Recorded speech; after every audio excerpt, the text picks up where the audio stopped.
This is episode 114 of Teacher Approved. You're listening to Teacher Approved, the podcast helping educators elevate what matters and simplify the rest. I'm Heidi. And I'm Emily. We're the creators behind Second Story Window, where we give research-based and teacher-approved strategies that make teaching less stressful and more effective.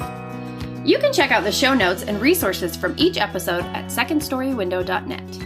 We're so glad you're tuning in today. Let's get to the show. Hey there, thanks for joining us today. In today's episode, we're answering your teaching questions and sharing a teacher-approved tip for some midwinter surprise and delight. We start our episodes with a morning message, just like we used to do at morning meeting in our classrooms. This week's morning message is, how do you welcome new students? Oh yeah, it's that time of year. It feels like every January I'd get a new student or 3 new students. Oh, always. So yeah, let's talk about some teacher-approved ways of helping them settle in. I didn't do anything special. I think I did what most teachers do and tried to prepare for new students when I was preparing for the first day of school. So, as I'm running around gathering all the stuff for my new class, I set aside specific supplies for new students. And it was just such a relief to have a bag of materials, assessment forms, and parent information just all ready to go when you get that email that you have 20 minutes to set up before the new student comes. Oh, I remember that sense of relief when I would pull out one of those bags of, okay, it's all in here. Good to go.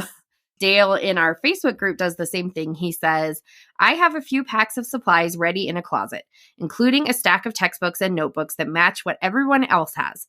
Also name tags and labels for anything else named in the room ready to go. I really try to have this all labeled before the student arrives. They are always so nervous about not having the same as their new classmates. That is such an important point, that kids feel more at home if they can blend in with their classmates.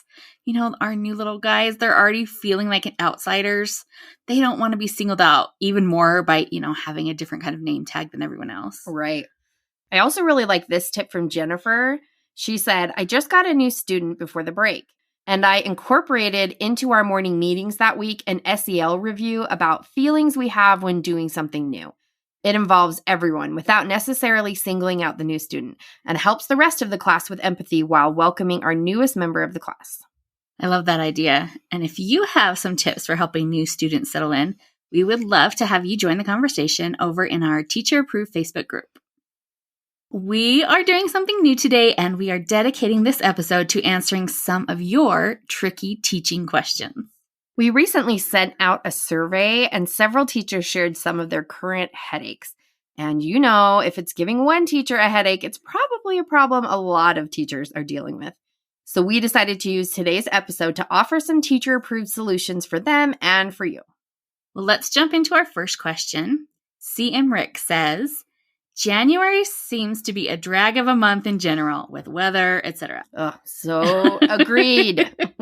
And they add, teacher morale seems to go down as well. Any suggestions? Gosh, do I feel that. I was just complaining to Heidi about January. Every term of teaching comes with its own challenges, and finding the energy to make it through another day in term 3 is very much its own special challenge. Yeah, you have the dark and the cold and the nonstop coughing, all layered on top of students who are way too comfortable pushing back on your expectations. This time of year is definitely heavy and frustrating and exhausting and all the rest of it. And the coats won't stay on the coat hooks, and they're stomping around in their boots. And the boots are starting to smell because they never get dry. There's wet snow everywhere. Gosh. Because it's so exhausting, the first thing I would suggest is to make sure you're taking care of yourself. The difference between thriving in the winter and just surviving until the spring is having the resources to cope. If you are tired or hungry or stressed, all of the other winter headaches will become so much harder to manage. If you are someone that finds taking care of yourself to be a little tricky, you can try treating yourself like a toddler. Think of all the things that we do to keep toddlers from melting down. We give them time to play and explore. We bring along a little bag of snacks. We give them regular meal times and bedtimes and tuck them in with a story and a kiss. Now, toddlers definitely don't appreciate all of those efforts, but I would not turn down the idea of a nanny whose job it was to hand me some goldfish crackers when I felt a little hangry. Well, until it is socially acceptable to have a nanny as an adult, which I'm seriously considering. You have to be your own nanny. Are you making sure you're fed and rested every day? There's no way you're going to have the energy to break up another fight over the inside recess games if you aren't going to bed at a decent hour. I don't know why sticking to a reasonable bedtime is so hard when we know it's so beneficial, but for some reason, it is definitely a challenge. Truly, every day for me still. Well, and Emily, we both know that I'm not better at bedtime than you are. No, you're worse than any I am. measure. And if you are also someone who resists bedtime, maybe you could put a limit on your expectation with something like, I'm only going to bed early this week, and this is not something I have to commit to for the rest of my life. It can be easier to be temporarily wise than to have to make a whole lifetime change. Plus, then it might be easier to keep doing it after you start feeling a lot better because you suddenly have had enough sleep. Well, that's the goal and the dream. So besides treating yourself gently, another way to get through the winter is to give yourself something to look forward to. Spring break may be a couple months away, but that just means you have time to plan something wonderful. If you're traveling for spring break, research the best places to eat or the best activities to try. Knowing that you've got something fun ahead of you can remind you that this current situation is just temporary. Soon, you're going to be lounging by the sun or photographing migrating birds or whatever it is you enjoy. If travel for spring break is not in your plans, you can still give yourself something to look forward to by planning your staycation. Start rounding up the books you want to read or recipes to try or local places you've never visited. Anticipating something fun is a huge mood boost. Probably like a lot of people, January is my least favorite month. And one year I just couldn't handle it. So I looked up a list of those National Day holidays, kind of, those wacky ones. And I chose one a day to celebrate. And I made my calendar so I had something fun to look forward to every day. So, I had a nice bubble bath and bubble bath day. And for Penguin Appreciation Day, I made my students walk around with beanbags on their feet like they were their eggs. My favorite thing is having my students do something where they look really silly because it just gives me so much joy and I just fall in love with them again. And that really did give me a bright spot every day in a month that can feel really long. You should have told me about this last month. I should have been doing this all month. So hopefully those ideas will help you get through the difficult January days. Our next question comes from Whitney. She says, students and parents aren't very supportive of homework. What's something exciting to get them motivated to do homework? Well, can I answer a question with a question? Well, that's very annoying. Oh, I know it's annoying, but I'm going to do it anyway. So my question is, what is your philosophy of homework? As teachers, right, we really value homework, but I think that feeling often comes from our experience as students and not from really examining what's important now that we're the ones in charge. There's been a lot of research on homework since we were kids, and it all basically points to the same conclusion that homework in elementary school doesn't have a huge impact on student success. So really, unless you're required to send homework, which is a different story, maybe you can skip it without worrying that you're damaging your students. But all that being said, in my philosophy of homework, I think it still has a place. Right. So if you're clear on your purpose for homework, it can still benefit students. Our philosophy is that homework can act as another form of spiral review, and we all know how priceless spiral review is. If I have a way of adding more review to my student's day, I'm going to take it. Homework can also offer parents a valuable insight into how their student is progressing. If they see maybe that their student is struggling with homework, that can be an alert that maybe their child needs some extra support. But even if you decide that homework is beneficial, it doesn't mean that families will agree. And since homework happens outside your class, the only tools you have to control it are bribery and punishment. And that's how I handled homework when I taught second grade. If a student didn't do it at home, they had to finish it before going out to morning recess. Are you cringing while you say this? I feel like you really bad about it now. The homework assignments were purposefully short and simple. So most of the kids still got a few minutes of recess every day. And if the kids were taking a while and they weren't going to get much recess, I would generally still send them out so they would get some playtime. But my little guys that needed recess the most were the ones who were missing it most often. Isn't that how it always works out? So, teacher guilt for the win there. Okay, so what would you do differently now if you could go back in time? So I think I would still assign homework, but I would make it completely optional. The return rates for mandatory homework and optional homework, it turns out that they are about the same. I believe that. You're either going to do it or not. Yeah, that's it exactly. But the students get much more out of it when you stress that this is extra practice to help them learn and not homework, which feels like a punishment. So I would make a much bigger deal about how it benefits students. Like, oh, look, tonight's practice is about money. I know a lot of you are still figuring out how to count quarters, and this page can help you if you want to get better at counting coins. And I think you can also say things like, when you work on this at home, you can show your parents how good you are at counting money now, or something too where they can see that there's a benefit to sharing with their parents what they're learning at school. Really helping students develop the intrinsic motivation to work is maybe even more useful to students than practicing a few skills. Well, hopefully, and you will still get kids not returning it, even if you make it optional, but honestly, those kids weren't going to return it anyway. Right. So if you are interested in short, targeted spiral review homework, we have bundles for first, second, and third. Each bundle contains 180 days of practice in math and ELA skills, and we design the pages so students can do them independently. Since we know not every student has adult support at home, and also it's designed to be able to be done in just a few minutes. You can check the link in the show notes if you want more information about our homework bundles. We also have a podcast episode all about homework. Back in episode 31, we share all our tips and tricks for managing homework. Be sure to check that out if you want more information. Hey there, teacher friend. Do you have a question or concern that could use a teacher-proof solution? We'd love to help you out by answering your question here on the podcast. You can submit your questions to hello@secondstorywindow.net and put podcast question in your subject line. We can't wait to hear what's on your mind. Okay, and what's our next question? Well, this is a big one. This teacher asks, am I done with teaching in the classroom? What are my other options? Yeah, this is a really big question, and if it's something that you are wrestling with, you are not alone. Teaching is unlike other jobs in so many ways.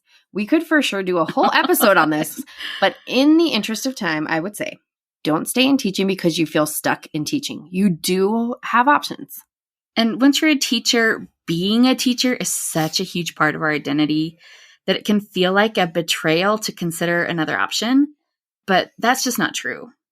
Teaching in reality is just a job. If your friend were burnt out in her finance job and resented going to work every day, wouldn't you tell her to consider changing to something else?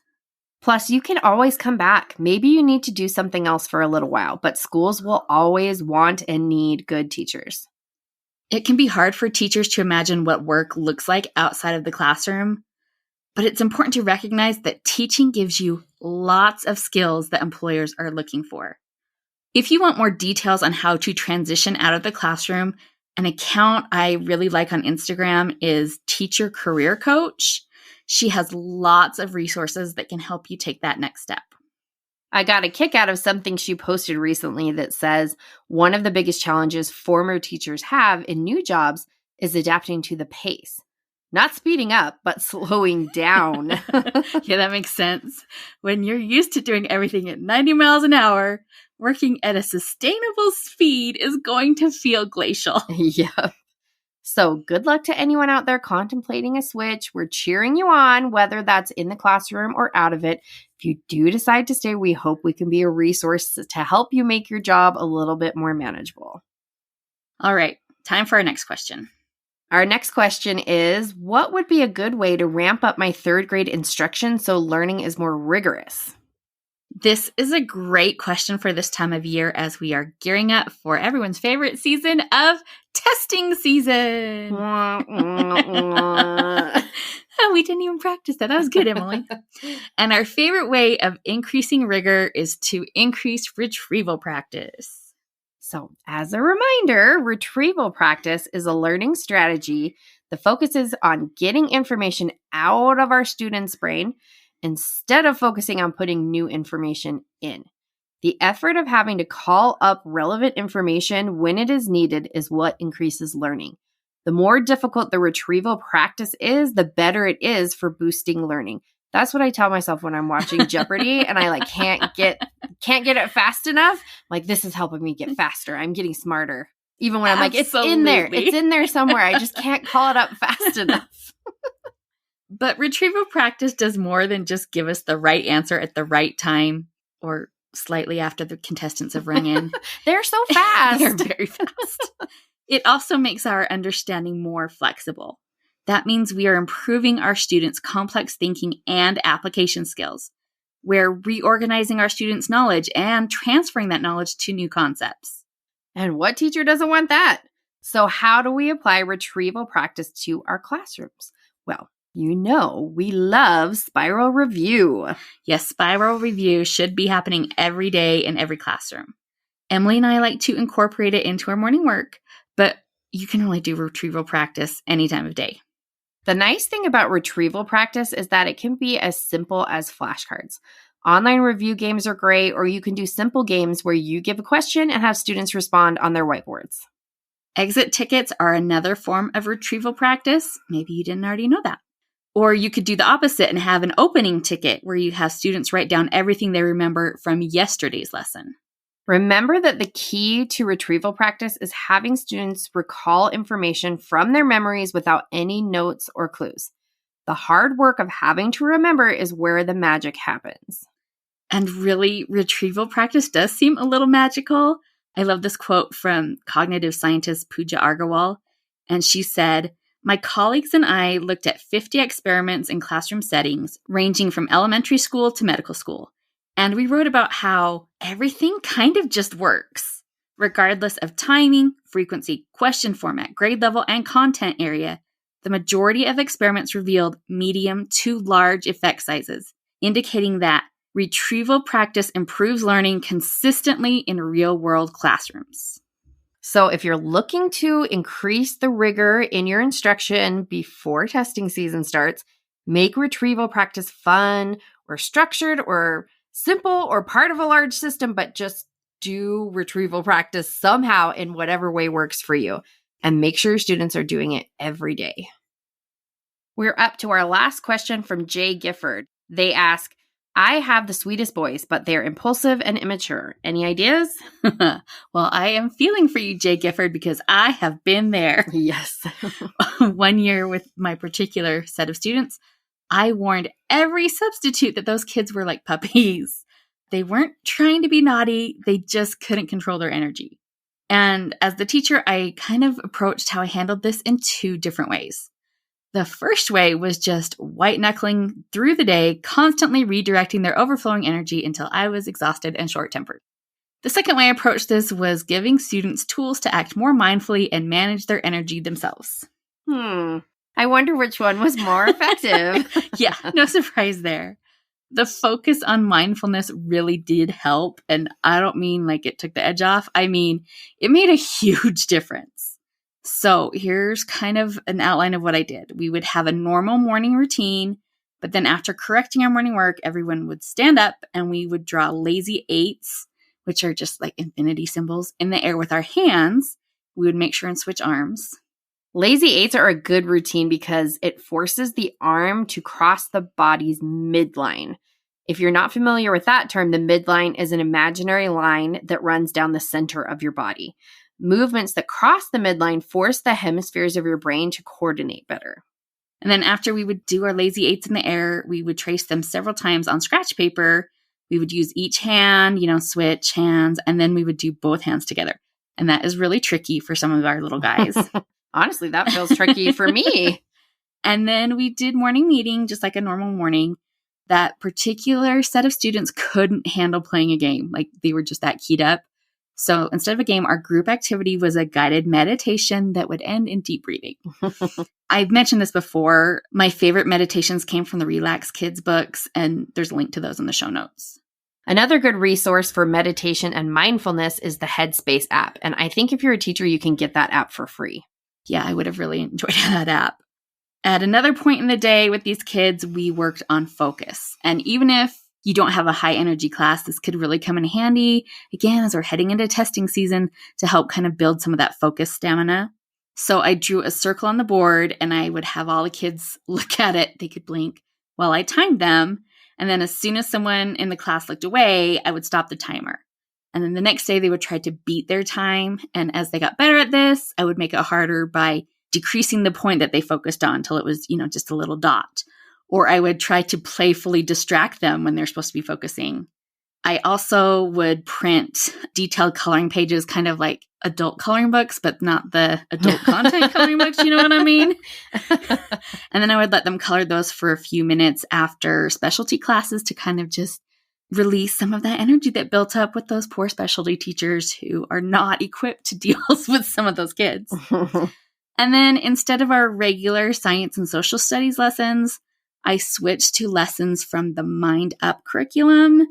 And I did feel a little guilty about this, and I didn't ask for permission because it wasn't officially in the core.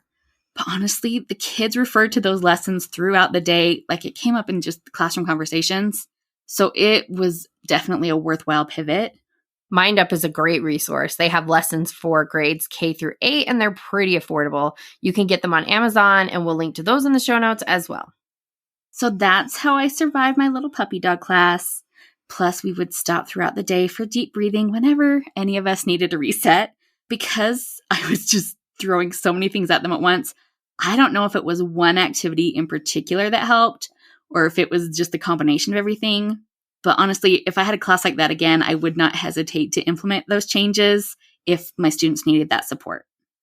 And that's the end of our Q&A for today. If you have a problem that you'd like a teacher-approved solution for, or if you have suggestions for any of these teachers that we talked about today, you can message us on Instagram at Second Story Window, and that is with a 2. Or you can chime in on the Teacher Approved Facebook group or email us at hello@secondstorywindow.net. Now let's talk about this week's Teacher Approved tip. Each week we leave you with a small, actionable tip that you can apply in your classroom today. This week's Teacher Approved tip is use surprise and delight to boost morale. What can you tell us about this, Heidi? Well, as CM Rick pointed out earlier, it's really hard to be a teacher in the winter. And Emily and I talked about making sure to take care of yourself and giving yourself something to look forward to. But another tool to boost morale is to incorporate more surprise and delight. Surprise and delight is extra beneficial because it boosts your students' engagement as well as giving you something to enjoy. Right. Getting to be a fun teacher is way more enjoyable than having to be the nag teacher. And we've got a whole episode that deep dives into surprise and delight. So make sure you check out episode 35 for more details. And we have a lot of fun suggestions in that episode. It's our favorite episode. But I recently came across a fun idea from Craft Tay Corner on Instagram. And I just thought this could be an excellent winter mood boost. So each day she puts a rubber duck on one of her students' desks, and then that student is the lucky duck for the day. Like, how cute is that? Cute.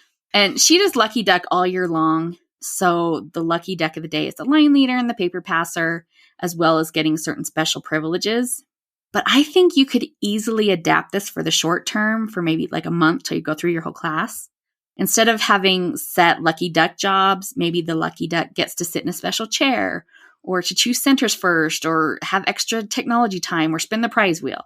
Anything that makes that child feel special for the day is going to be such a morale boost for everyone in the class. I could see this working all year long, but I do love the idea of having an unexpected few weeks of lucky duck fun and then being done with it. It makes it so special. Plus, and I'm not saying this is vital, but if you wanted an excuse to buy the cute seasonal rubber ducks that Target puts out, this could be your answer. A reason to visit Target and happy students. Like, what more could anyone want? I know. And if you do it for a little while at some point in the year, and then like you bring it back again later in the year, then they're going to be so excited because they know how much fun it is and they got a break from doing it. So I think this is such a fun idea. To wrap up the show, we are sharing what we're giving extra credit to this week. Emily, what gets your extra credit?